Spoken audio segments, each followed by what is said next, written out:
धनतेरसच्या दिवशी कोणत्याही वेळी तुळशीच्या रोपाला गुपचूप बांधा. ही एक छोटीशी गुप्त गोष्ट इतका पैसा आणेल की तुम्ही सांभाळू शकणार नाही. स्वतः लक्ष्मी मातेने हा गुप्त उपाय सांगितला आहे. मित्रांनो, धनतेरसच्या दिवशी जर तुम्ही हा छोटासा उपाय केला तर आयुष्यात कधीही मागे वळून पाहण्याची गरज पडणार नाही. इतके धन येईल की 7 पिढ्या बसून धन खातील आणि वर्षभर घरात सुख, शांती, समृद्धी आणि धनाची वर्षा होईल. होय मित्रांनो, बघा, धनतेरसचा सण वर्षातून फक्त एकदाच येतो, जो दिवाळीच्या 2 दिवस आधी साजरा केला जातो. होय मित्रांनो, म्हणतात की या दिवशी स्वतः लक्ष्मी माता पृथ्वीवर येते आणि आपल्या भक्तांचे दुःख दूर करते. त्या भक्तांच्या घरात प्रवेश करते जिथे स्वच्छता असते, जिथे पवित्रता असते.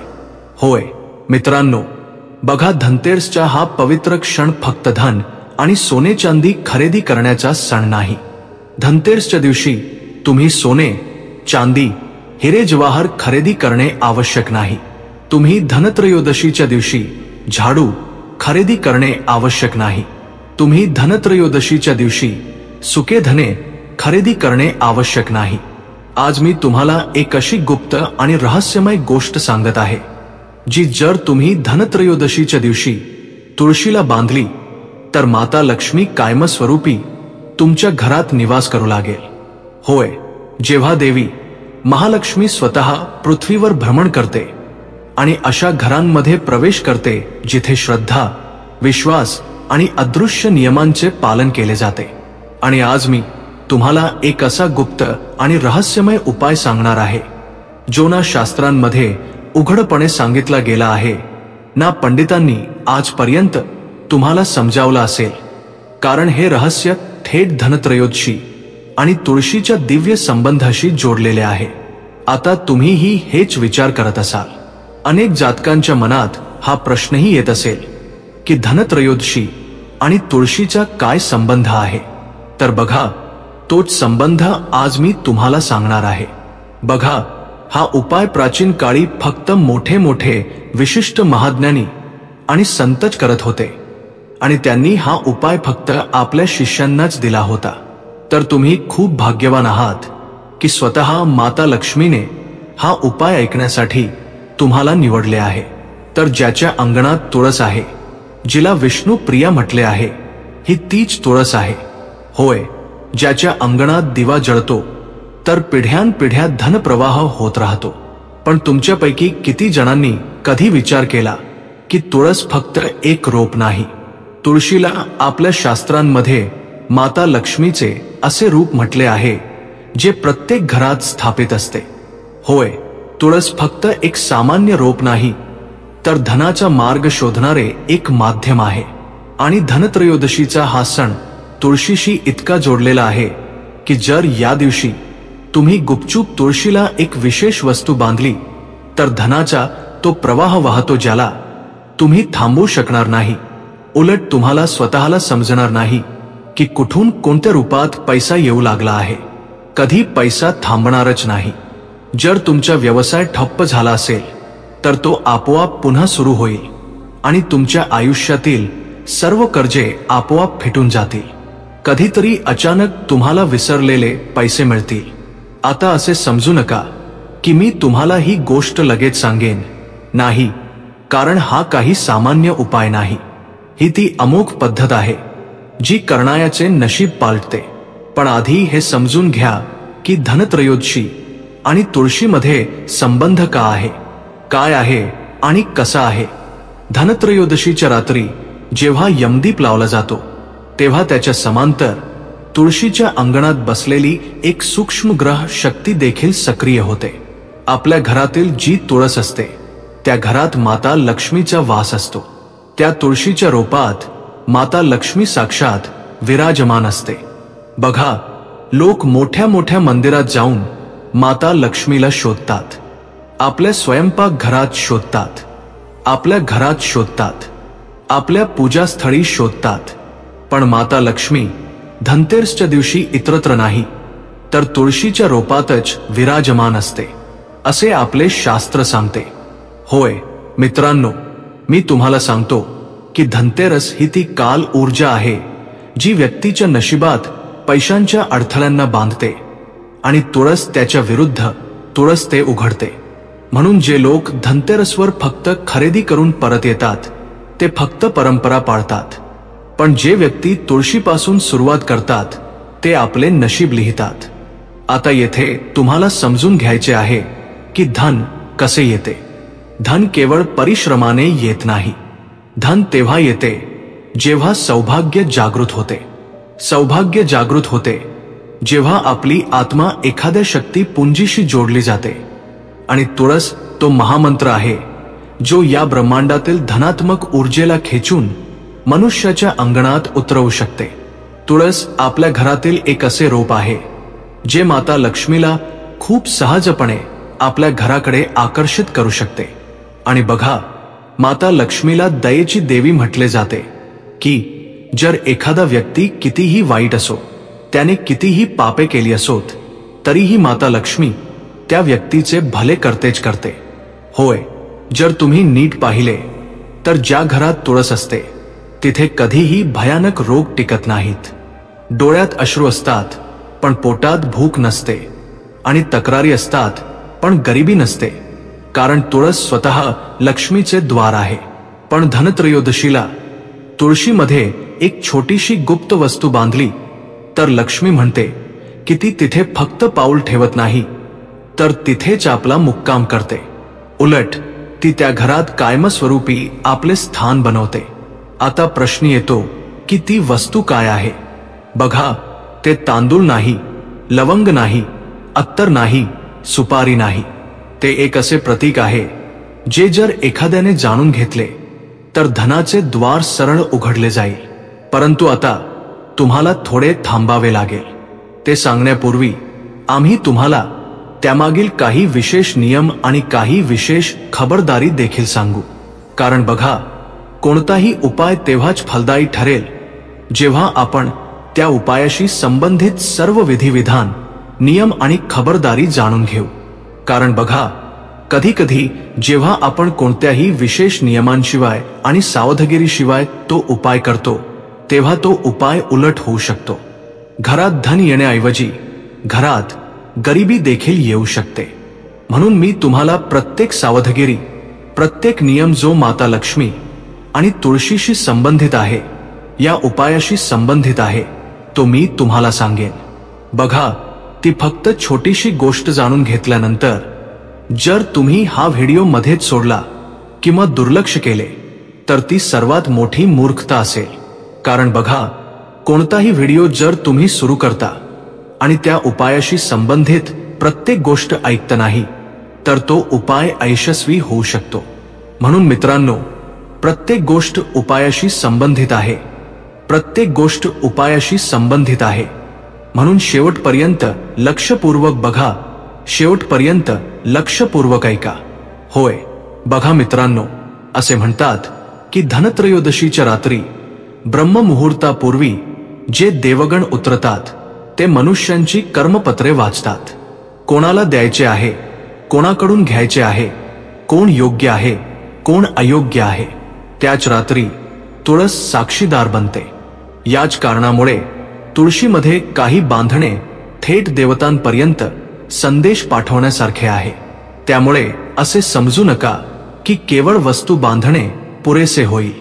मित्रांनो, तुम्हाला तुमच्या मन, वचन आणि पूर्ण मौनासह ही गोष्ट बांधावी लागेल. कारण लक्षात ठेवा, सर्वात पहिली गोष्ट म्हणजे लक्ष्मी माता प्रत्येक व्यक्तीवर प्रसन्न होऊ शकते. एखाद्या व्यक्तीने कितीही मोठे पाप केले असले तरी, कितीही मोठे कुकर्म केले असले तरी, मी तुम्हाला आता ज्या सावधगिरीच्या सूचना सांगेन त्या आधी तुम्ही ऐका. असे म्हणतात की जेव्हा आपण तुळशीमध्ये काही बांधतो तेव्हा ती गोष्ट थेट देवी देवतांपर्यंत आपला संदेश पोहोचवते. तर तुम्हाला फक्त एवढेच समजून घ्यायचे आहे की जेव्हा तुम्ही ती गोष्ट बांधत असाल तेव्हा सर्वात आधी तुम्हाला तुमचे मन शांत ठेवावे लागेल, वचन पूर्णपणे पवित्र ठेवावे लागतील, आणि त्या क्षणी तुम्हाला कोणीही पाहू नये. या गोष्टीची नक्कीच काळजी घ्या, कारण कोणी पाहू किंवा न पाहू, परंतु ज्यांना पाहायला पाहिजे ते पाहत असतील, अर्थात मा लक्ष्मी, अर्थात कुबेर देव. बघा, धनत्रयोदशीची संध्याकाळ असो, सूर्य मावळलेला असो आणि आकाशात पहिला तारा उगवलेला असो, तेव्हा अंगणातील तुळशीला पाणी अर्पण करा, दिवा लावा आणि 3 वेळा मनात म्हणा, हे तुळशी, हे विष्णुप्रिया, माझ्या घरातील दारिद्र्य बाहेर काढून समृद्धीचा रथ आत घेऊन ये. आणि तेव्हा कोणालाही न सांगता ती गुप्त वस्तू लाल रंगाच्या धाग्याने बांधा. पण लक्षात ठेवा, संध्याकाळी नाही, रात्रीच्या त्या शेवटच्या प्रहरी, साधारण 12 वाजताच्या सुमारास, जेव्हा संपूर्ण घर झोपलेले असेल. आता ती वस्तू काय आहे? ती वस्तू आहे कापुरात भिजवलेला एक ताम्रकण. होय मित्रांनो, पुन्हा एकदा सांगत आहे, लक्षपूर्वक ऐका. कापुरात भिजवलेला एक ताम्रकण, तांब्याचा एक खूप छोटा तुकडा, जो आदल्या रात्री कापुरात भिजवून ठेवलेला असेल. बघा मित्रांनो, तांबे ग्रहाचे प्रतिनिधित्व करते आणि कापूर अग्नी तत्वाचे. जेव्हा धन दोन्ही मिळतात, तेव्हा धनागमनाच्या मार्गात बांधलेल्या गाठी जळू लागतात. हे कोणतेही शास्त्र लिहिणार नाही, कारण हे ज्ञान गुरुमुख परंपरेचे आहे. हे कधीतरी व्यापाऱ्यांनी रात्रीच्या अंधारात केले होते आणि पुढच्याच वर्षी ते गंगेच्या प्रवाहाप्रमाणे समृद्ध झाले. हे कोणीही कोणाला सांगितले नाही, कारण जर सर्वांना सांगितले तर त्याचा प्रभाव कमी होईल. त्यामुळे आजपर्यंत हा उपाय कितीतरी लोकांपासून लपवून ठेवण्यात आला आहे. पण लक्षात ठेवा, तांबे फक्त इतकेच असावे की ते एका चण्याच्या दाण्यापेक्षा लहान असेल. जर जास्त झाले तर शरीरात क्रोधाची आग प्रज्वलित होईल, कमी झाले तर प्रभाव येणार नाही. बघा, आता त्याला कापुरात कसे भिजवायचे हे मी तुम्हाला सर्वात आधी सांगतो, कारण उपायाची सुरुवातच या गोष्टीने होत आहे की त्याला कापुरात भिजवून कसे ठेवायचे. बघा, कापूर एका मातीच्या वाटीत ठेवा. जर मातीची वाटी नसेल तर तुम्ही दिव्याचा वापर देखील करू शकता. सर्वात आधी तुम्हाला एक मातीची वाटी किंवा दिवा घ्यायचा आहे. त्यात तांब्याला त्याच्या मध्यभागी दाबा आणि याला स्वतः स्पर्श करू नका. चिमट्याने किंवा चंदनाच्या लाकडाने उचला आणि जेव्हा तुम्ही त्याला तुळशीत बांधाल तेव्हा कोणताही मंत्र म्हणायचा नाही, कोणतीही कामना करायची नाही किंवा कोणत्याही प्रकारचा मनात संदेह ठेवायचा नाही. फक्त मौन आणि फक्त मौन राहायचे आहे. आणि दुसऱ्या दिवशी तुळशीला पाणी देण्यापूर्वी तिला नमस्कार करा. काही बदलले आहे की नाही हे पाहू नका, कारण बदल दृश्यात नाही तर अदृश्यात सुरू होतो. पहिल्या महिन्यात अचानक एखादे जुने कर्ज परत मिळेल. दुसऱ्या महिन्यात थांबलेला व्यवसाय सुरू होईल. तिसऱ्या महिन्यात तुम्हाला स्वतःला समजणार नाही की इतके धन कुठून येऊ लागले आहे. कधी कधी धन पशु, धन वाहन, धन संतांच्या रूपात येते, पण येथे ते थेट भौतिक धनाचा प्रवाह उघडेल. आणि जर तुम्ही ही गोष्ट कोणाला सांगण्याची चूक केली तर प्रवाह मंद होईल. आता सावध राहायचे आहे. काही अशी घरे असतात जिथे तुळस सुकू लागते, तिथे हा उपाय करू नका.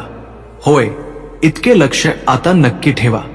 जर तुमच्या घरात तुळस सुकलेली असेल तर चुकूनही हा उपाय करू नका, नाहीतर या उपायाचा उलटा प्रवाह सुरू होईल. पण मित्रांनो, बघा, तुम्हाला हवे असल्यास दिवाळी किंवा धनत्रयोदशी पूर्वी तुम्ही तुमच्या घरात एक नवीन तुळशीचे रोप आणून लावू शकता.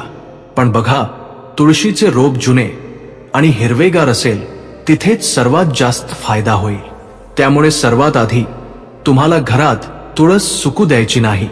आणि ती सुकू लागली तर तिथे उपाय करू नका, कारण तिथे आधी दोषांचे परिमार्जन आवश्यक आहे. परंतु जर तुळस हिरवी असेल, जिवंत असेल, माती ओलसर असेल तर ती तयार आहे. तुमच्या सौभाग्याची रक्षक बनण्यास ती तयार आहे. लक्ष्मी मातेला तुमच्या घरात आकर्षित करण्यास. बघा, हा उपाय एखाद्या भिकायाला करोडपती बनवू शकतो, एखाद्या व्यापाऱ्याला सम्राट बनवू शकतो, एखाद्या कुटुंबातील एकूण दारिद्र्य मिटवू शकतो. परंतु लोभाने करू नका, भयाने करू नका आणि मजबुरीने करू नका. विश्वासाने करा. कारण बघा मित्रांनो, जर आपण कोणताही उपाय करत आहोत आणि तो उपाय करताना जर आपण कोणाचे वाईट करण्यापासून थांबत आहोत, कोणत्याही प्रकारचा लोभ ठेवत आहोत, कोणत्याही प्रकारची कामना ठेवत आहोत, उपाय करताना हे विचार करत आहोत की या व्यक्तीसोबत वाईट व्हावे, त्याचे वाईट व्हावे, तर उपाय देखील लाभ देणार नाही. बघा, धनत्रयोदशीचा सण साधा नाही. होय मित्रांनो, मी तुम्हा सर्वांना सांगतो की धनत्रयोदशीचा सण श्रीमंतांचा नाही, तर तो भाग्यवानांचा सण आहे. काही लोकांची अशी मानसिकता असते की धनत्रयोदशीच्या दिवशी धनाची पूजा केली जाते, त्यामुळे फक्त श्रीमंत आणि करोडपती लोकच धनत्रयोदशीची पूजा करतात, कारण त्यांच्याकडेच धन असते. पण हे पूर्णपणे चुकीचे आहे. नेहमी लक्षात ठेवा, धन वेगळी गोष्ट आहे आणि लक्ष्मी वेगळी गोष्ट आहे. जो माणूस मेहनत करतो, जो माणूस दिवसरात्र आपल्या कुटुंबाचे पालन पोषण करण्यासाठी कमावतो, त्याच्या घरात लक्ष्मी नेहमी कायमस्वरूपी वास करतेच करते. बघा, धनत्रयोदशीचा सण भाग्यवानांचा सण आहे. जो सौभाग्याला पकडतो तोच खऱ्या अर्थाने धनी होतो. आता तुम्हाला वाटेल की हा अंधविश्वास आहे का? नाही, ही विश्वासाची कला आहे. हे ऊर्जा वळवण्याचे विज्ञान आहे. ही ज्योतिषीय योगायोग आपल्या कक्षेत आणण्याची युक्ती आहे. आणि जर हे समजून घेतले तर जीवनात कधीही कमतरता राहणार नाही. हाच आहे तुळस आणि धनत्रयोदशीचा तो गुप्त संबंध जो युगांपासून लपवला गेला आहे. आज तुम्हाला माहित आहे, बाकी कोणालाही सांगू नका. इथून पुढे तीच भावना, तीच ऊर्जा. मित्रांनो, मी तुम्हाला सर्व उपाय सांगितले आहेत. आता बघा, उपाय तर मी तुम्हाला सांगितले आहेत, पण उपाय करण्यासोबतच तुम्ही ती तांब्याची वस्तू कुठून आणली हे देखील नक्की ऐका की ते तांबे खूप पवित्र असले पाहिजे. जेव्हा तुम्ही त्या तांब्याच्या एका लहान तुकड्याला कापूरमध्ये भिजवता किंवा मातीच्या दिव्यामध्ये किंवा मातीच्या वाटीत ठेवता, तेव्हा सर्वात आधी त्या तांब्याला गंगाजलाने धुवावे. गंगाजल नसेल तर गोमूत्राने धुवावे. आणि लक्षात ठेवा, मी तुम्हाला सांगितले आहे की तांब्याच्या त्या लहान तुकड्याला तुम्हाला हाताने स्पर्श करायचा नाही. एकतर चिमट्याने उचला किंवा चंदनाच्या लाकडाने उचला. आता यानंतर लक्षात ठेवा की ज्या लाल धाग्यात तुम्ही त्याला बांधत आहात, तो लाल धागा देखील पूर्णपणे स्वच्छ असावा. तो लाल धागा देखील पूर्णपणे पवित्र असावा. वापरलेले गलिच्छ हे घाणेरडे नसावे, याची तुम्ही नक्कीच काळजी घ्या. लाल धागा पूर्णपणे स्वच्छ ठेवा. आणि त्यानंतर बघा, जेव्हा तुम्ही हा उपाय कराल तेव्हा हे नक्की लक्षात ठेवा की स्त्रिया काय करतात की कधी कधी जेव्हा एखादा उपाय करतात तेव्हा स्त्रिया आजूबाजूच्या शेजाऱ्यांना सांगतात, माहेरी सांगतात, सासरी ढोल पिटतात. उपाय करण्यापूर्वीच तर स्त्रियांनी हा उपाय पूर्णपणे गुप्तपणे करायचा आहे. कारण बघा, जर एका घरातील स्त्री हा उपाय करेल तर हा उपाय लवकर फायदा देईल. का? कारण घराची लक्ष्मी कोण असते? घराची सून, मुलगी किंवा आई. तर स्त्रियांनी हा उपाय खास करून करावा, कारण हा उपाय स्त्रियांना लवकर फायदा देईल. कारण एका स्त्रीला माहित असते की तिच्या घरात कशाची कमतरता आहे, तिच्या घरात कशाची गरज आहे. आणि त्याच श्रद्धेने, त्याच विश्वासाने स्त्रिया हा उपाय करतील. तर आता बघा, मी तुम्हाला या व्हिडिओमध्ये उपायाशी संबंधित नियम देखील सांगितले होते की पूर्णपणे शांत राहायचे आहे, कोणाशीही बोलायचे नाही, मन पूर्णपणे पवित्र ठेवायचे आहे, हृदय पूर्णपणे स्वच्छ ठेवायचे आहे. आणि खबरदारी देखील सांगितली आहे. खबरदारी तर मी तुम्हाला फक्त एकच सांगितली आहे की हा उपाय करताना कोणी तुम्हाला पाहू नये. आणि त्या लहान तांब्याच्या वस्तूला अशा ठिकाणी बांधा जिथे कोणाचीही नजर पडणार नाही. बघा, जर तुळस खूप हिरवीगार आणि दाट असेल तर तिला अगदी मध्यभागी बांधा, जेणेकरून कोणत्याही सामान्य माणसाची नजर तिच्यावर पडणार नाही. फक्त देवी लक्ष्मी आणि कुबेर देवांचीच नजर तिच्यावर पडली पाहिजे. बघा मित्रांनो, आजच्या जीवनात दुःख आणि त्रास प्रत्येक माणसाच्या जीवनात आहे. काही व्यक्ती कर्जाने त्रस्त आहेत. काही व्यक्तींना संतती सुख मिळत नाहीये. काही व्यक्ती नोकरी करत आहेत पण नोकरीत बढती मिळत नाहीये. व्यापारी लोक दुकान उघडतात पण अनेकदा लोकांचा व्यापार चालत नाही, तो ठप्प होतो. घरात नेहमी भांडणे, क्लेश होतात.